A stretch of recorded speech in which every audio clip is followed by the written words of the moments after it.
হয়ে গেছে, যদি আঁকা বাঁকা হয় এটা ঠিক করা যায়, তাহলে একটু যদি দেখায় যে কিভাবে আঁকা বাঁকা হয় ঠিক করা যায়। এখানে দেখায় যে এটা কি পাথ সিলেক্ট করা যাবে, এই যে এটা দিয়ে পাথ সিলেকশন টুল। এখন এখানের মধ্যে কি ওদের ডিরেক্ট পাথ সিলেকশন টুল আছে। তাহলে আমরা কি করলাম, এই যে এই অংশটা এখানে একটু পাকা হয়ে গেছে, এটাকে ঠিক করতে পারবো। এই যে দেখো এখানে ক্লিক করলে হ্যান্ডেল আসে, এই যে হ্যান্ডেল দিয়ে এইভাবে করে কিন্তু ঠিক করা যাবে। হ্যাঁ, বসেন, আসতেছে।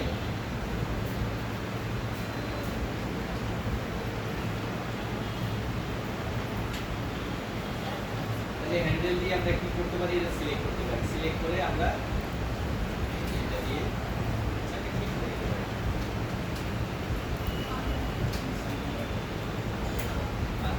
এবার আমরা এইটার যে অংশটা সিলেক্ট করব, তাহলে আবার একইভাবে আমরা পেন টুল সিলেক্ট করলাম।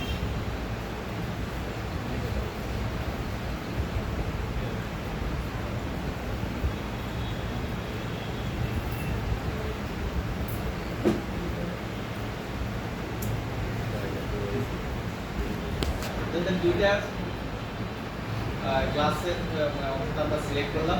এটা কোথায় আছে, আলাদা লেয়ারে। অবশ্যই অবশ্যই আলাদা লেয়ারে করতে হবে, না হলে এডিট করার পরে তুমি চাইলে পরবর্তীতে আবার চেঞ্জ করতে গিয়ে সমস্যা হবে। তাহলে আলাদা লেয়ার অবশ্যই আগে নিতে হবে, অথবা এই অবস্থায় আলাদা লেয়ার দিলে হবে, কোনো সমস্যা নেই। তাহলে কন্ট্রোল এন্টার দিয়ে কি করলাম, সিলেক্ট করলাম। যাই কিছু হবে আলাদা লেয়ারে, কোনো কারণে যদি ডিলিটও করে দিই আলাদা লেয়ার থেকে ডিলিট হবে। এখন আমি চাচ্ছি এই অংশটাতে একটা কালার দেবো। তাহলে কালারটা কি, আমরা এই কালারে পছন্দ করি। আমি চাচ্ছি এটাকে কি ধরনের গ্লাস দেওয়া যায়, কি কালার দেওয়া যায়, মনে করে আমি পছন্দ করছি এই ধরনের একটা কালার দেব, কফি কালার। তাহলে আমরা এই কালারটা এখানে কিভাবে আনতে পারি, প্রথম ক্লাসে দেখাইছিলাম। এই যে এই কোন হয়ে গেছে অল্টার ব্যাকস্পেস, এবার কন্ট্রোল ডি দিয়ে ডিসিলেক্ট করলাম। এখন কিন্তু তার চোখে বন্ধ হয়ে গেছে, কিন্তু না, চোখ বন্ধ হবে না। তার উপরে দেখো এই যে একটা অপশন আছে, কি আছে, এটা ব্লেন্ডিং মোড বলে এটাকে। এই যে ব্লেন্ডিং মোডে কি করব আমরা, এইখানে যাই দেখো একটা সফট লাইট আছে, বিভিন্ন ধরনের আছে। এই যে সফট লাইট, এখন দেখো এটা ওয়াও, ঠিক আছে, কালার চেঞ্জ হয়ে গেছে। এখন আমরা এখান থেকে ক্লিক করলাম, কন্ট্রোল ধরে লেয়ারে ক্লিক। ড্রেসের যে কালারটা আছে সেই কালারটা আমরা দিতে চাচ্ছি। গাঢ় দিলে হালকা হয়ে আসবে, সেজন্য একটু গাঢ় থেকে দিতে হবে। এবার আমরা এই কালারটা আনবো, তাহলে কি কন্ট্রোল ব্যাকস্পেস দিলাম, সরি অল্টার ব্যাকস্পেস দিলাম। এখন তাহলে তার ড্রেসের সাথে ওই কালারটা ম্যাচ করছে। বুঝা গেছে, এই প্রক্রিয়া আমরা অন্য কিছুরও এই প্রয়োজন মতো কালার দিতে পারি। বুঝা গেছে, পারবো না এটা? এখন আমি চাচ্ছি তার কোটে লিপস্টিক লাগানো নাই, আমি তাকে লিপস্টিকটা লাগাবো তার এই কালারের সাথে মিলিয়ে। তাহলে সেই কাছে আমরা কি করব,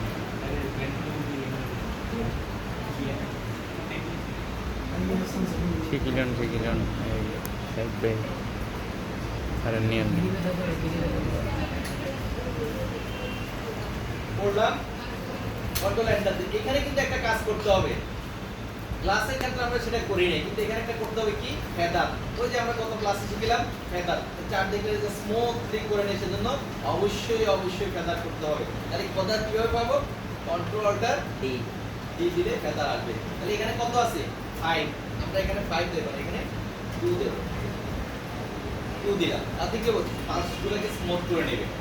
এবার আমি চাচ্ছি আমার পছন্দ হচ্ছে একটা কালার দেব, তাহলে আমরা এখান থেকে কোন কালার দিতে পারি, ড্রেসের সাথে মিলে যে কালার আছে, তাহলে এটা আলাদা লেয়ারে হচ্ছে, কোনো সমস্যা নেই। পছন্দ না হলে প্রয়োজন মতো পরিবর্তন করা যাবে। তাহলে আমরা ওইটাই দিলাম, কন্ট্রোল ডি দিলাম।